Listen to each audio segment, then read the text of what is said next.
projeto Empresa de hoje fala de construção e requalificação. Estamos no Porto para conhecer um grupo com mais de 70 anos de história. Há mais de 70 anos, pouco havia em Vilar do Pinheiro, em Vila do Conde, onde trabalhava Lúcio da Silva Azevedo, o fundador do Grupo Azevedo. Nessa altura, o mestre Lúcio, como era conhecido, decidiu arriscar por conta própria no negócio da construção.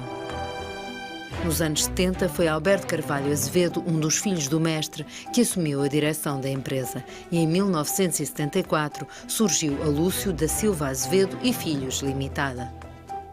Hoje, há marcas visíveis da construtora nortenha, que não se resumem às recordações do fundador, como a placa em sua memória, que deu nome a uma rua em Vilar do Pinheiro. Presente nos mercados de construção, obras públicas, reabilitação e promoção imobiliária, a Lúcios, a maior empresa do Grupo Azevedo, está agora focada na estratégia de internacionalização. O nosso futuro, a nossa ambição, será com certeza ultrapassar a barreira do mercado nacional de construtora, que anda à volta dos 55, 57. Portanto, a nossa ambição será faturar cerca de 100 milhões de euros nos próximos 5 anos no mercado internacional. Moçambique está no topo da lista dos países para que a empresa consiga atingir este objetivo. Em Moçambique estamos a fazer projetos de edifícios ligados à área de habitação, à área de escritórios, hotéis, construção civil pura e dura. O mercado moçambicano é um mercado que está a crescer, portanto é um mercado promissor e a aposta nesse mercado é tão forte que nós, neste momento, a nossa estratégia não passa apenas por responder e dar cotação a obras, passa sim por replicar a estrutura da empresa em Portugal, em Moçambique. Portanto, à semelhança de que cá temos uma estrutura composta por um estaleiro bastante aliciante, com carpintarias, com serralharias, com centrais de betão. Portanto, aquilo que nós pretendemos num longo prazo será replicar a estrutura de Portugal em Moçambique e fazer exatamente o mesmo que fazemos aqui. Moçambique é o país onde a Lúcios tem mais obras, mas a construtora também já está presente na França e no Brasil. França, estamos a fazer uma reabilitação que servirá uma futura promoção imobiliária, um promotor, e no Brasil estamos com projetos e com situações para investimento imobiliário.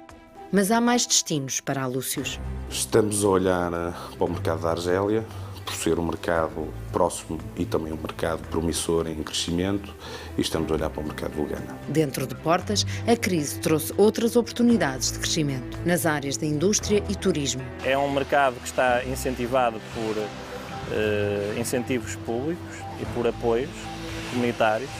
Isso leva a que esse mercado esteja neste momento emergente e nós estamos atentos e temos conquistado algumas obras nessa área. Na indústria, a participação na construção da fábrica da Unicer, em Lessa do Balio, é um dos projetos mais visíveis e mediáticos da Lúcios. A nível de indústria, este projeto em si é, para nós, dos maiores projetos que existem, ou pelo menos ao nível do Norte. Está dividido em várias obras, mas claramente, para nós, no nosso setor, é um dono de obra e é um tipo de obra importante. Mas há outros na hotelaria, como o Hotel do Pescado, um 4 estrelas que consiste na conversão do edifício da Bolsa do Pescado, no Porto, e que deverá estar terminado em outubro de 2014. Nós estamos a fazer um hotel que tem por nome Hotel do Pescado, que é a nossa maior obra na área da hotelaria. Seja na indústria ou na hotelaria, a reabilitação ganha cada vez mais importância. Nós fazemos projetos de reabilitação de índole hoteleira ou até da reabilitação ligada à indústria. Acaba-se por, claramente, neste trinómio, de termos aqui o foco do nosso mercado, quer atualmente, quer uma prominência maior de futuro próximo. São exemplo desta aposta o Passeio das Cardosas, no coração da Invicta, e o Palácio da Batalha. Em Lisboa, também há sinais da construtora, para o visitante mais atento que passe pelo Largo do Carmo ou pela Avenida da Liberdade, onde a Lúcios está a requalificar o Opera LX, no cruzamento com a Rua Rodrigues Sampaio.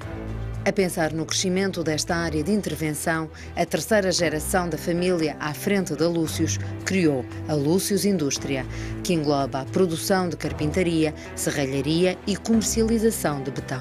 Se calhar pelos muitos anos que a empresa tem e passando várias fases na nossa área no país, a empresa desenvolveu competências ao nível de algumas áreas, como as carpintarias, como a serralharia, como, por exemplo, temos uma unidade de produção de betão.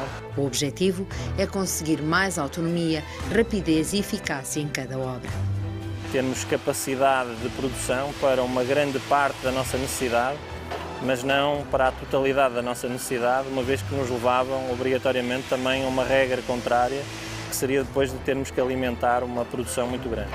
Com cerca de 300 colaboradores, a Lúcius fechou 2013 com uma faturação de 58,5 milhões de euros, um EBITDA de 931 mil euros e um resultado líquido de 199 mil euros. Este ano, a faturação deve chegar aos 70 milhões de euros. Pés bem assentes na terra foi um dos ensinamentos do mestre Lúcio, que garante quem aqui trabalha ainda é seguido por esta empresa em pleno século XXI. O nosso convidado de hoje é Filipe Azevedo, administrador do Grupo Lúcius. Olá.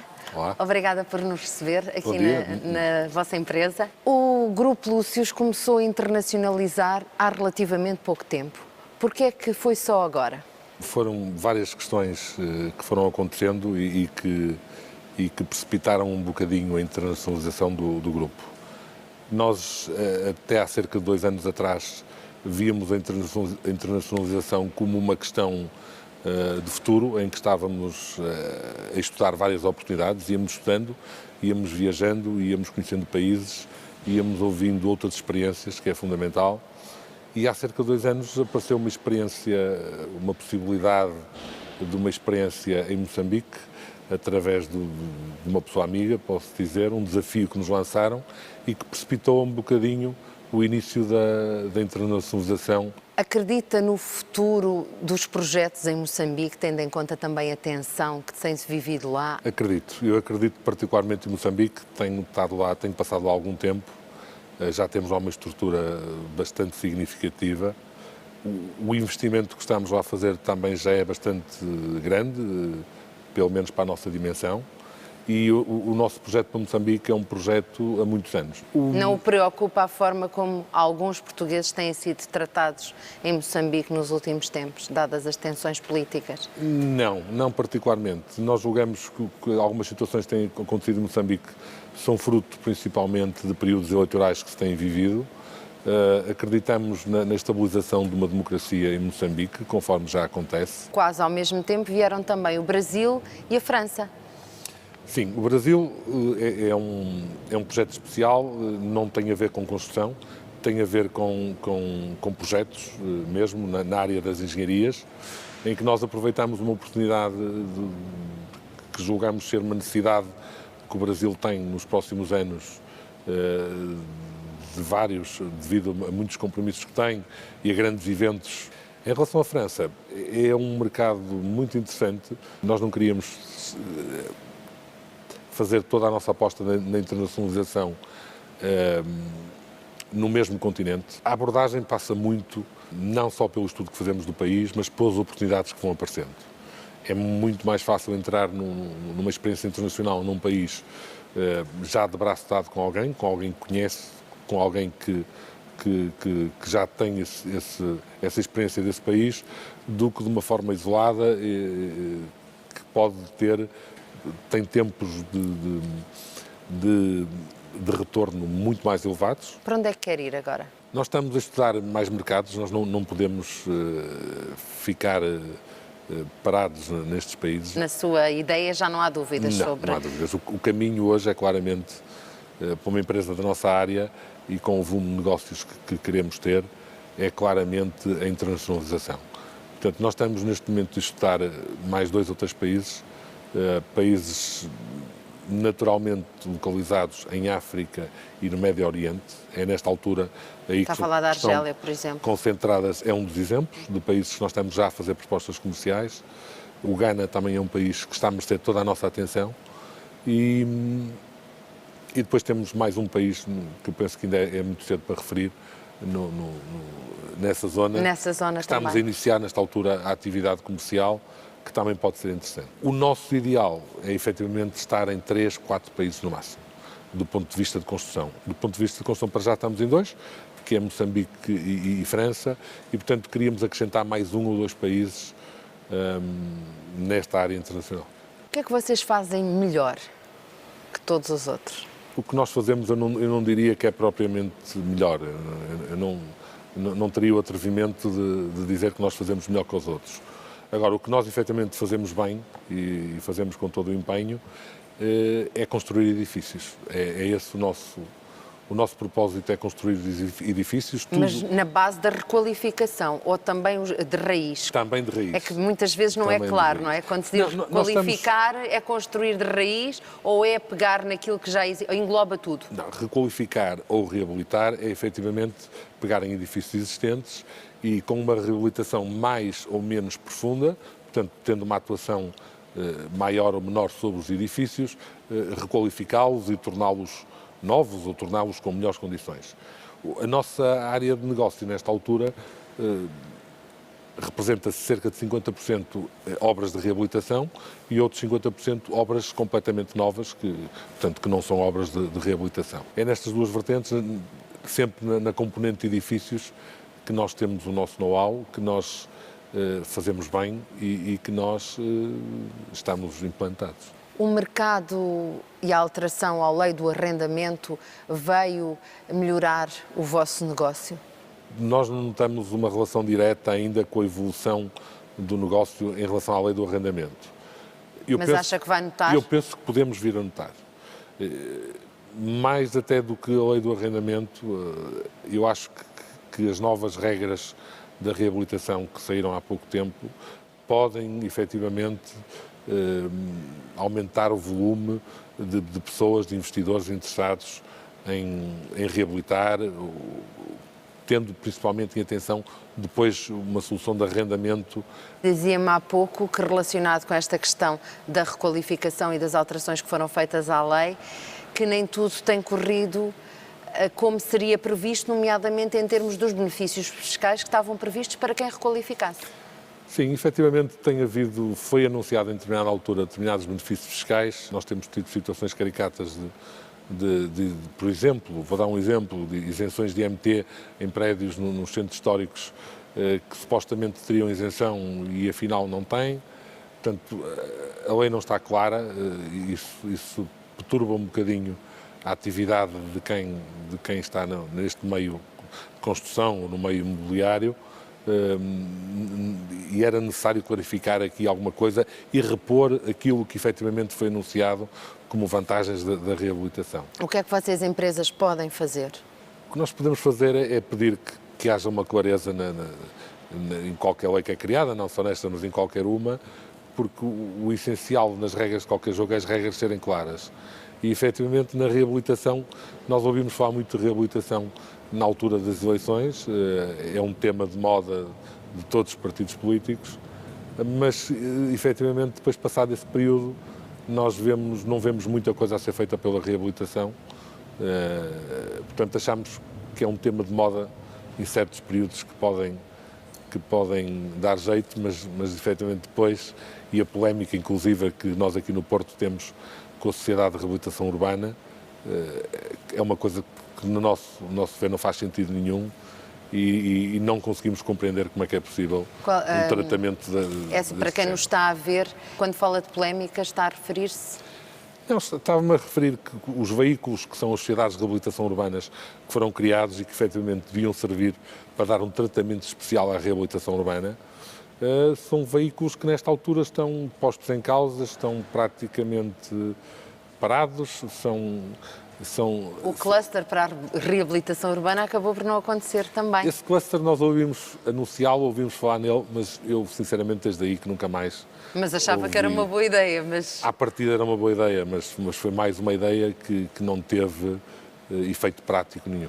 Mas, por exemplo, quando olha para a cidade do Porto e até para a cidade de Lisboa, estamos a falar das maiores do país e possivelmente as mais antigas, carecem mais de reabilitação.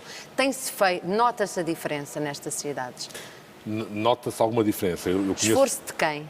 Eu conheço melhor o Porto e, efetivamente, acho que as pessoas que têm sido responsáveis pelo Porto e pela reabilitação urbana têm feito um esforço muito significativo nos últimos anos para dar um impulso à reabilitação urbana. Isso nota-se também muito com a ajuda do crescimento do turismo no Porto, que impulsiona muitas atividades relacionadas até com a própria reabilitação, mas efetivamente a impressão que eu tenho é que muitas vezes não se faz mais porque o Estado Central, o Governo não tem, eu acho que não está toda a gente a puxar no mesmo sentido. E, efetivamente, o tema da reabilitação é tão importante, não propriamente só até para a nossa área de intervenção, mas é importante para o próprio país, porque, efetivamente, nós temos um parque imobiliário muito degradado, com muitos problemas de segurança, inclusive a pública, e, portanto, eu acho que devia ser um tema onde todas as forças partidárias, todas as instituições estivessem alinhadas no sentido de permitir um melhor desempenho. Fizeram e reconstruíram muitas obras e espaços interessantes em Lisboa também, mas sobretudo aqui no Porto.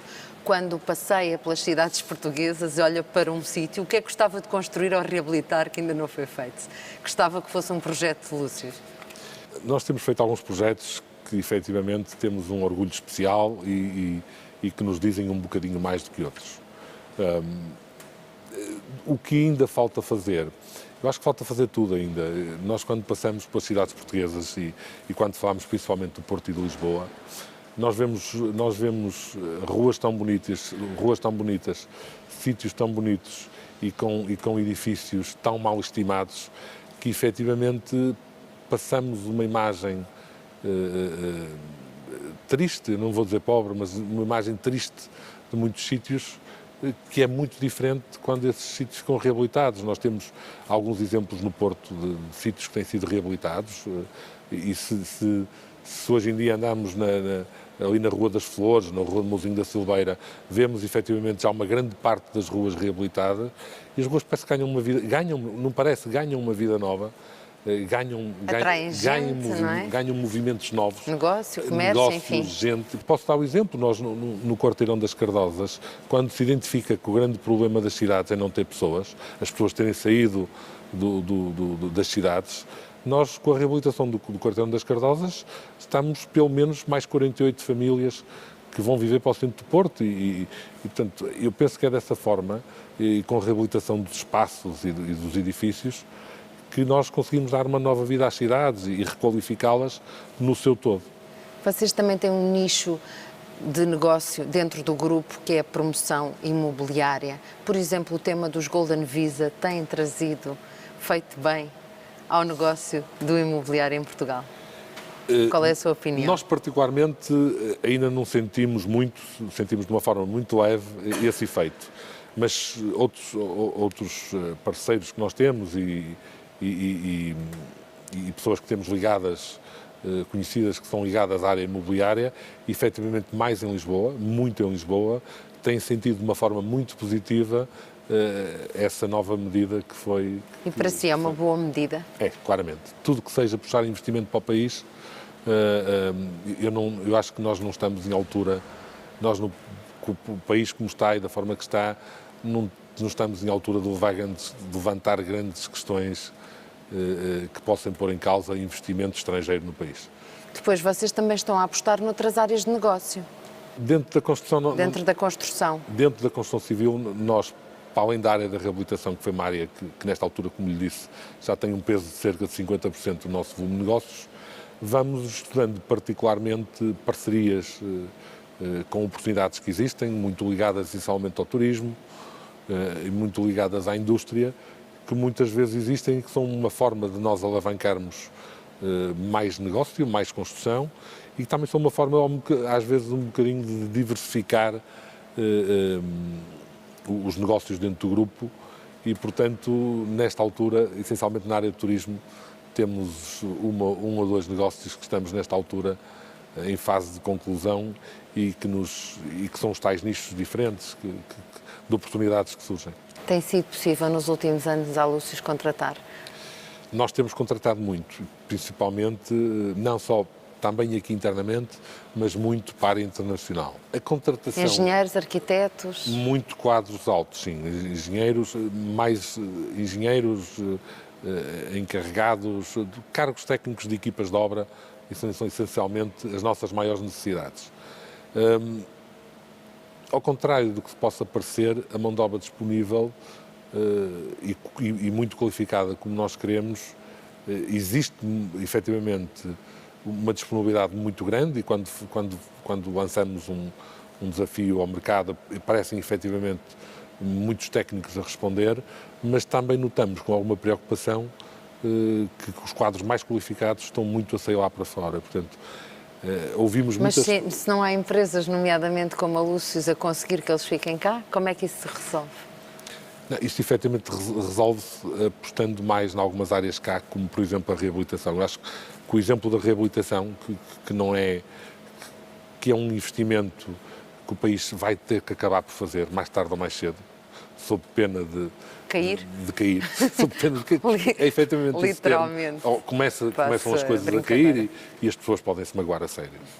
Portanto, quando as pessoas tiverem esta noção, e o que eu espero é que não seja preciso haver grandes acidentes e grandes problemas para as pessoas começarem a notar isso, nessa altura as pessoas vão ter que perceber que a reabilitação é mesmo uma necessidade, já não é só uma questão de escolha ou de um gosto pessoal, e portanto a reabilitação, a vantagem que tem é que tudo o que se passa na reabilitação é possível passar-se com empresas portuguesas e com mão de obra portuguesa. Não é preciso recorrermos lá fora, quando nós damos o exemplo de um investimento como o TGV, que terá com certeza algumas vantagens, mas que uma grande componente desse investimento é uma componente lá fora, portanto de investimento estrangeiro em Portugal ou de recorrer à tecnologia estrangeira cá. Nós, a reabilitação, tudo o que é necessário está cá dentro. Nós temos mão de obra qualificada, nós temos os materiais, temos uma indústria que suporta essa reabilitação e, portanto, eu julgo que poderia ser uma forma muito positiva de também dar trabalho a uma área como é a construção civil e como é a indústria do próprio país. Investimos durante muitos anos no betão, passo a expressão, de forma errada. Falando claramente contra a área onde nós estamos inseridos, penso que sim. Eu penso que houve claramente, durante alguns anos, um exagero de investimento em algumas áreas de betão, não em todas, porque penso que havia questões mesmo que eram necessárias. Mas está a referir-se às autoestradas, por exemplo? Por exemplo, na rede rodoviária. Claramente que, no meu entender, houve um exagero. E eu não falo como perito, mas falo como utilizador, em que efetivamente nós temos várias autoestradas que estão vazias, estão literalmente vazias, que não têm utilização e, portanto, percebe-se que a sua utilidade, se não for nula, é perto disso. O Grupo Lúcius e o Grupo Azevedo estão bem financeiramente? Estamos, graças a Deus, eu penso que sim, porque muito essa solidez advém muito do passado, também do presente, mas também muito do passado.